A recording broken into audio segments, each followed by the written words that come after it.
नमस्कार ओडिशा शुभ सकाळ। आज दिन भितर राज्य तथा देश विदेशर अनेक गुड़िए भल भल खबर आछि। आज संपूर्ण खबर गुड़ी को जानिबा पूर्वरु आपण मानकु कहि रखुछि, आपण जदि प्रत्येक दिन लेटेस्ट ओडिया खबर देखिबाकू चाहंती ताले डिस्टेंस कॉर्नर को सब्सक्राइब कर देबे, पाखर थिबा बेल आइकन को मध्य ऑन कर देबे, जा फळे प्रत्येक दिनर खबर गुड़ी को सर्वप्रथम आपण देखि पारे। प्रथम खबर एप्रिल 11 रु ओडिसा रे आयुष्मान भारत शुभारंभ। एप्रिल 11 रु ओडिशा लागू हेब आयुष्मान भारत। सेथिपई ओडिशा आसुचंदी बीजेपी राष्ट्रीय अध्यक्ष जेपी नड्डा। 10 तारिख राति रे भुवनेश्वर रे पहुंचबे नड्डा। 11 रे आयुष्मान भारत शुभारंभ करिवे।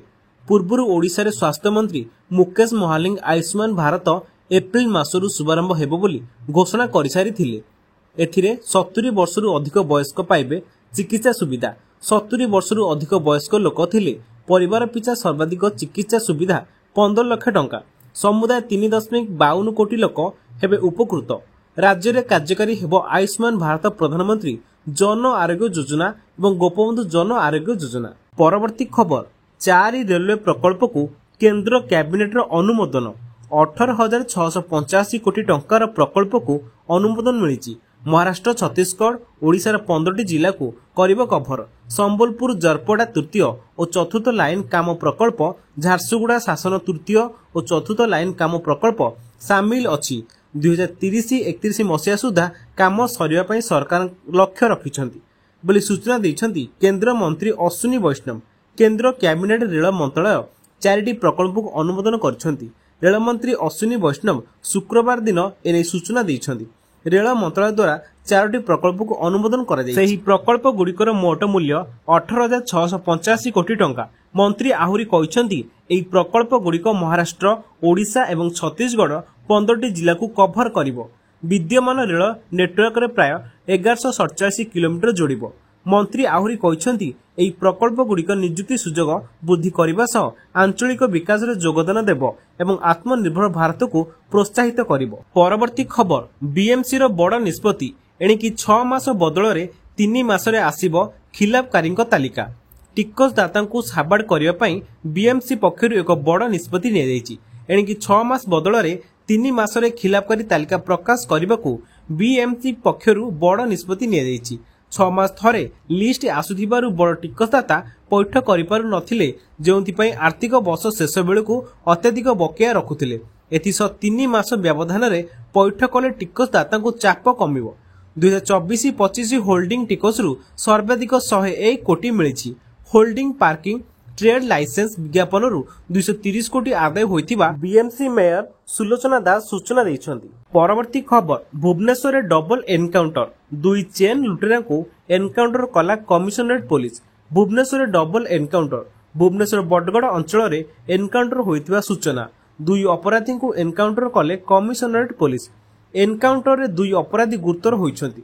2 चेन लुटेरा को एनकाउंटर कराइथिबा सूचना। 2 लुटेरा हेले सोनू यादव और मनीष यादव।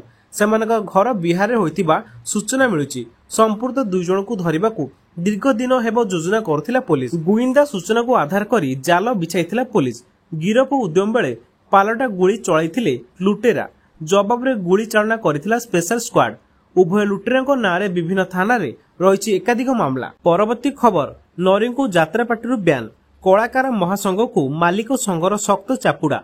आगु को यात्रा पार्टी रे काम करि परिबेनी अभिनेता नरी पंडा। यात्रा तुलसी मालिक और नरी पंडा भितर होइथिला विवाद एबे नुआ मोड़ नेइछि।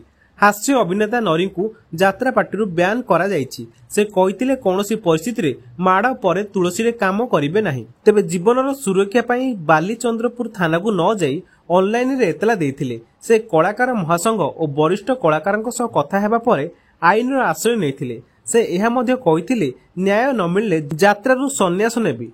तुलसी पार्टीर मालिक और तांको सहयोगी माने मते धमक देइछंती। न्याय पाई मुख्यमंत्री और मानवाधिकार कमिशनर को मध्य अवगत करिछंती। तेबे अन्य यात्रा पार्टीरू अधिक टंका नेबा घटना को नै नरी पंडा कहिछंती जे तुलसी मालिक प्रमाण दियंतु। जदि मु अन्य केउ यात्रा पार्टी सह चुक्ति करिथिबी ताहेले 3 वर्ष पाई तुलसी पार्टी रे बिना परिश्रम रे अभिनय करिबी। किंतु जदि न्याय न मिले ताहेले से यात्रा जगतरू सन्यास नेबा सह मंचरू विदाय नेबी। जेउ समय रे से तुलसी मालिक को भेटिथिले सेही समय रे सीसीटीवी फुटेज सार्वजनिक करंतु। नहेले साधारण लोके सत जानी पारिबे नाही।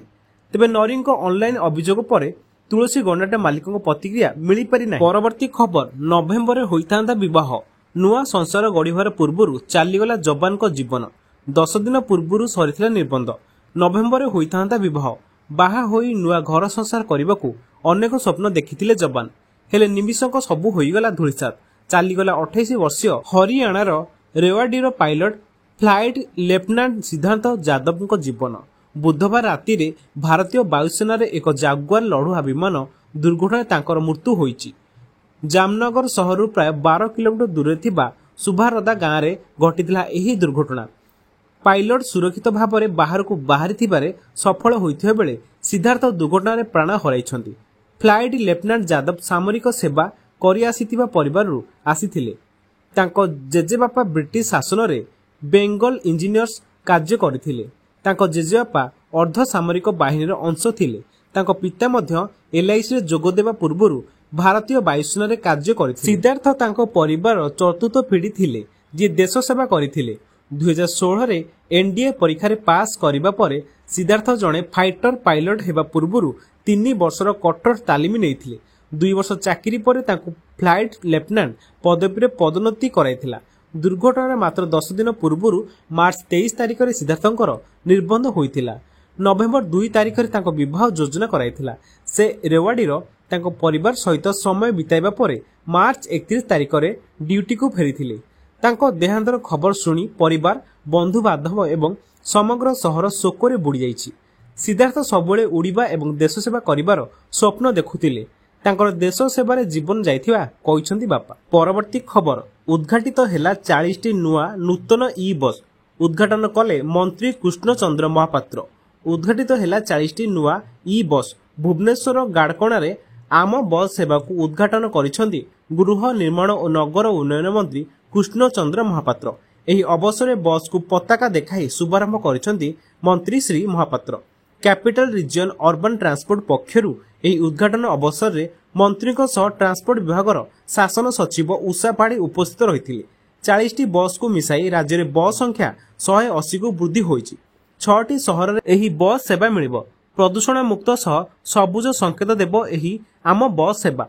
पुरी कटक राउरकेला ब्रह्मपुरे चालुची एही ई बस।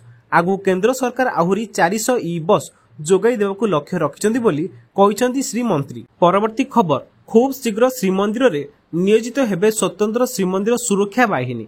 दिनकु दिन श्रीमंदिर में बढ़िबार लागिछि भक्तों भीड़।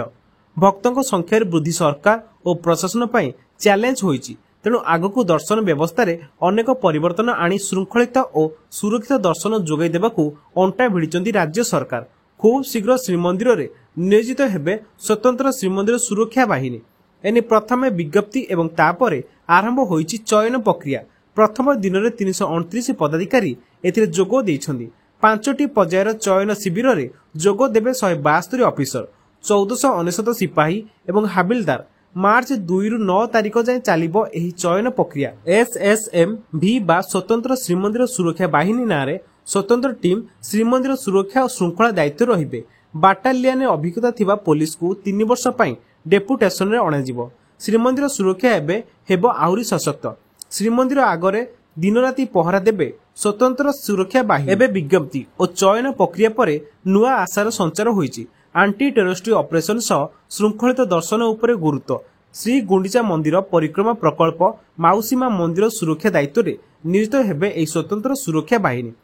1083 जन को नियुक्ति देबाकू पूर्वरु योजना होइथिले मध्य एबे एही संख्या 1200 को ऊर्ध्व हेबो बोली जणा पड़िछि। तेबे एही सशस्त्र बाहिनी भक्तों सुरक्षा और दर्शन श्रृंखला दायित्व रहिबे।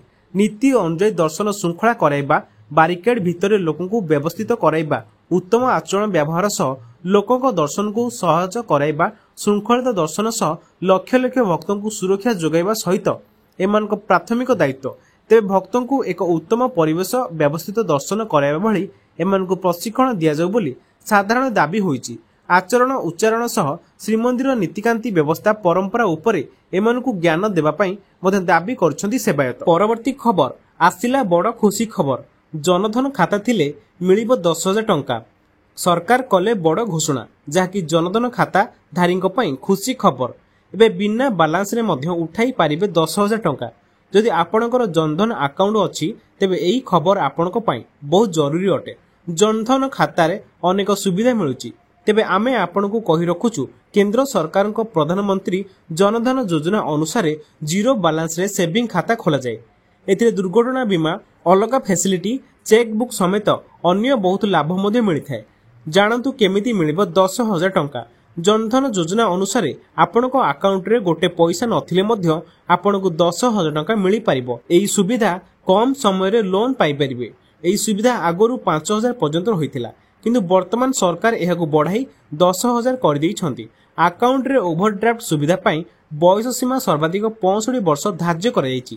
ଏହି ସୁବିଧାର ଫାଇଦା ଉଠାଇବାକୁ ଆପଣଙ୍କୁ ଜନଧନ ଆକାଉଣ୍ଟରେ ଅତି କମରେ 6 ମାସ ପୂରଣ ହେବା ଉଚିତ, ନଚେତ ଆପଣଙ୍କୁ କେବଳ 2,000 ଟଙ୍କା ମିଳିପାରିବ। ଜନଧନ ଯୋଜନା ଅନୁସାରେ ଏହି ଖାତା ବ୍ୟାଙ୍କରେ ଜିରୋ ବାଲାନ୍ସରେ ଖୋଲି ହେବ, କିନ୍ତୁ ଆପଣ ଯଦି ଚାହିଁବେ ତେବେ ପ୍ରାଇଭେଟ ବ୍ୟାଙ୍କରେ ମଧ୍ୟ ଏହି ଆକାଉଣ୍ଟ ଖୋଲିପାରିବେ।